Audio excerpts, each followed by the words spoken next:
You jam it into their face. Get down the back of the cell with your face to the wall. My name is Noel Stephen Smith.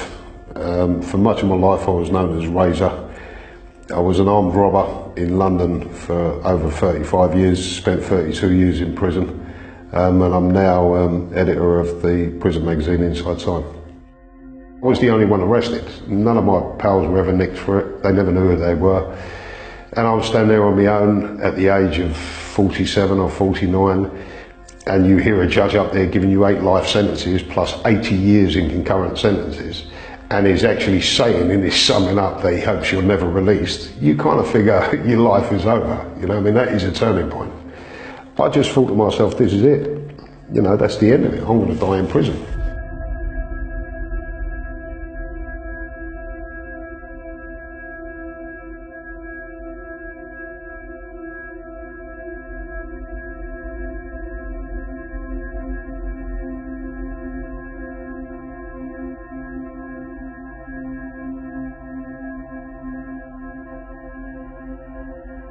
Got to say, apart from all the peeling ceiling, this is a typical prison cell, really. I mean, I've been in so many of these, it's unreal. Sometimes in a cell this size, you'll have 3 people. So you might have bunk beds on that side of the wall, single bed this side. But it is pretty much the same as most cells. I mean, you know, these were all put in at a later stage, the sinks in the toilets. At one stage, this wouldn't have had any sink in the toilet, it would have been a bare cell. And I've got to say, there are cells in the system in about 20 different prisons that are even smaller than this. Probably around about half the size, the length of a bed is the size of the cell, and they can't put toilets in them. This is actually the segregation unit, or as we used to call it in the old days before PC, the punishment block, because it's where you're taken to do your punishment. And you would spend your time alone in this cell, or a cell very similar to this, with absolutely nothing. There is a toilet in the cell now. 20 years ago there wouldn't have been a toilet in the sink. It would have been just a bed, a table, a chair and a piss pot. There was a rule of silence down there, so you couldn't sing, you couldn't whistle, you couldn't speak. The only person you saw were the officers who came and put your meals into the cell. You got exercise every 2 weeks for half an hour. You got a shower every 2 weeks.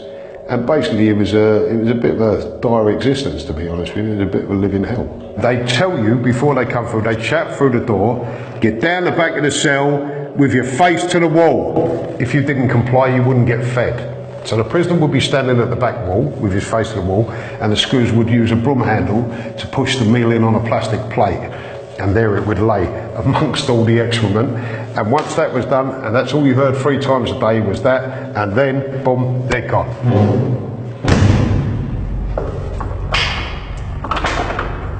When you think that the most dangerous people in the outside world, GBH merchants, murderers, people who would take your eye out without a reason, they end up in prison. So you end up with, instead of one in your neighbourhood, you end up with everybody next door to you, all packed in like this, and you never know who people are, and you can't take a risk in prison. The creed of prison violence is do it first and do it fast. So, and do it and proper put them out the game, because if you don't put someone out of the game, they're coming back on the wing and it's going to start again. So you've got to really hurt somebody so that they get shipped to hospital and outside the prison, otherwise they're coming back at you tomorrow. And that's how you live in prison, paranoid, brutal and violent. There's a thing called jerking, which is when you get 3 or 4 of you with sharp weapons, sharp pointed weapons, and you just steam into one person and stab them as many times as you can, leaving them with 1,000. It's called teabagging, really. Teabagging is a different thing out here, I know. In prison, teabagging is stabbing people many times, leaving 1,000 perforations. That's where it comes from, teabagging. But hot water with sugar, every prison landing had a boiler. I don't see one here, it would have been over there. And you get boiling water out of this to make tea, coffee, whatever.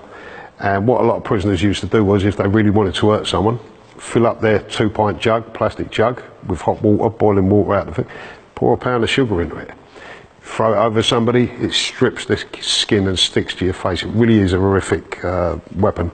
Anything you find in a prison can be turned into a weapon. I mean, this was a favourite. This is a prison food tray. Everyone will be issued with one of these at meal times. Now this is stainless steel, it weighs quite a bit, and I've seen many people have their head split open with these, just crack them.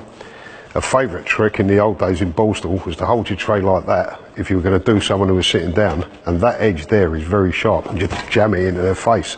If someone wanted to get you, and you were in this shower, I mean, take a look at it, it's pretty isolated.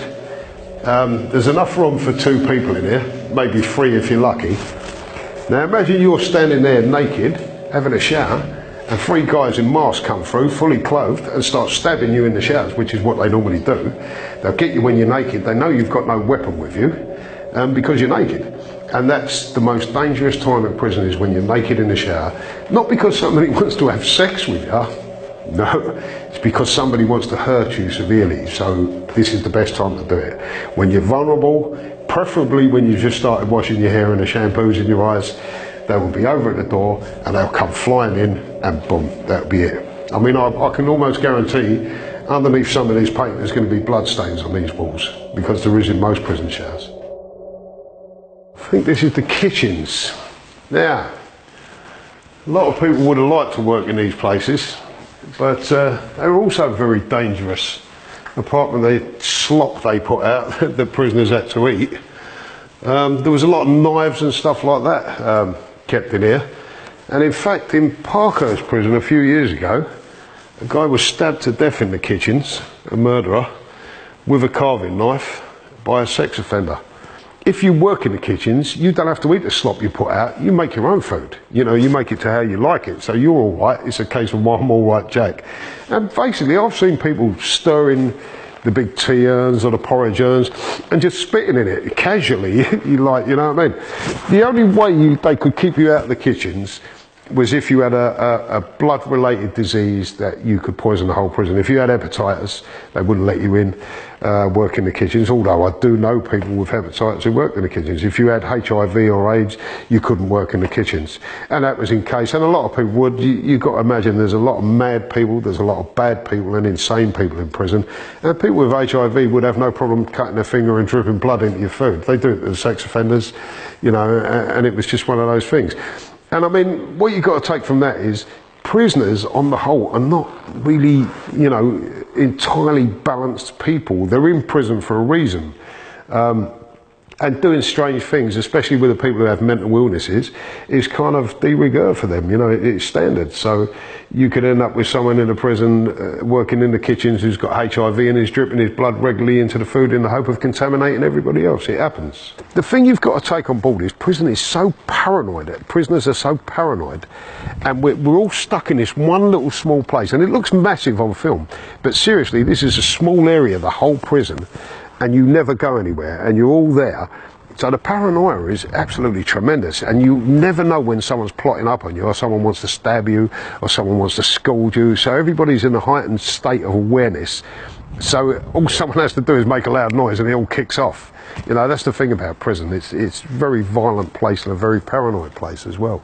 Gradually, over the last, say, 5 or 6 years, legal highs, they're not legal highs anymore, but say synthetic opiates and synthetic cannabis in prison has become massive. It's easy to smuggle in, it's cheap, and it's changed so much that what they do now, they get the wing numpty or the wing junkie, they get a parcel in, and they'll find an idiot on the wing and say, come here, do you want some spice? And they'll test it on them. So what they do is they give it to them and they watch what happens to them. And if the guy like flies out of the cell, which they quite often do, and jumps over the landing, which is pretty common, down onto the netting, even though that will stop you dying, it won't stop you breaking bones or being seriously hurt, because that's steel wire. So then they find out, you know, what the strength of it is and what it's going to do to you, and then they'll sell it around the prison. So I believe there's been something like 69 deaths in the last 2 years from legal highs in prison, which when you think about it, people should be screaming up. 69 people have died in our prisons down to smoking legal highs, or illegal highs now. So yeah, I mean, drugs in prison are very big. And if you ask yourself, why would anyone need drugs in prison? I've got to tell you, after a 10-hour shift, most prison officers want to go and have a stiff drink. They're in here for 10 hours, supervising. Imagine living in here 24 hours a day, 7 days a week, sometimes for decades. I mean, if you're going to only see these walls every day for the next 10 years, you need something when you're behind your door, when you're out, to smash the sameness of prison, just to relieve the boredom. And that's why a lot of prisoners turn to drugs when they come into prison.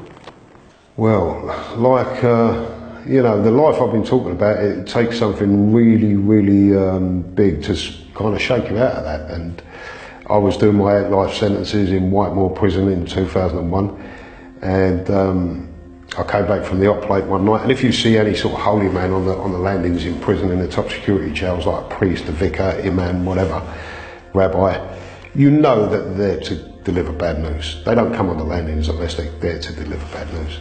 It's too dangerous for them. And I came back from the hot plate, and I was with a big Geordie drug dealer called Bud.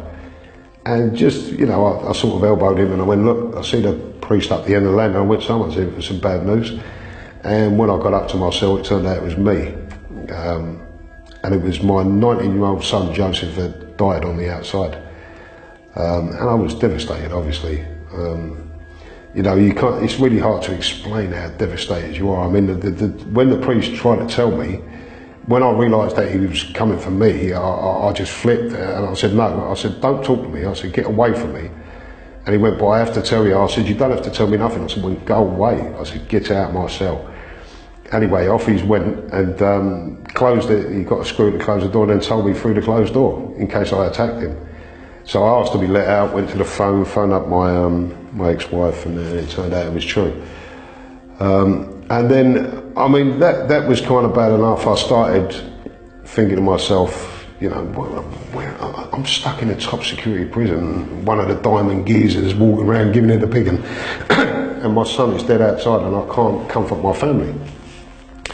So then the next step was I had to try and apply to go to my son's funeral, and I went to it turned out the security governor in Whitemoor at the time had been a member of staff in Rochester 25 years previous, and I had actually broken his mate's jaw, and he hated me for it, and he always used to dig me out, and I had to go to this man and beg him to be allowed out for my son's funeral, and he took great pleasure in making me beg and then saying no. And I went away and I thought about it, and I thought, you know, I've spent all these years in prison building myself up as this ogre, you know, attacking prison officers, starting riots, trying to cause trouble everywhere I went, and then I want something from them. And they're within their rights to say no, and I realised I brought it all on myself. This didn't come overnight, I wasn't that logical. This came over a period of thinking over about 3 or 4 weeks whilst I was in grief. And what happened was, as is the usual case, the prisoners heard about it on my wing. All seriously dangerous men, I mean, household names. And they come down and said, it's a liberty, they're not letting you go to the funeral.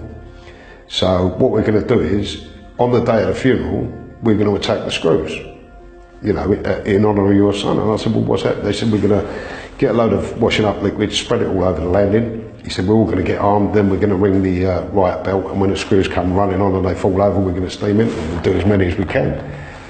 And I could see they was doing it like as a sort of tribute, you know. This sounds weird, tribute, but they were doing it sort of for me to show solidarity, and I thought about it overnight, and then I thought, no. I said, I don't want my legacy, my son's legacy, to be a load of prison officers being bashed up in Whitemoor Prison. So I had to think in another way then, and it was that, my son's death, and not being allowed to go to the funeral, that actually made me, you know, reevaluate my life and find out, you know, where I was going and what was happening. Don't forget, at that time I thought I was never getting out of prison, but I still had the urge to kind of change my ways, sort of, because of Joe's death. So that was the real major catalyst that made me change my ways in prison.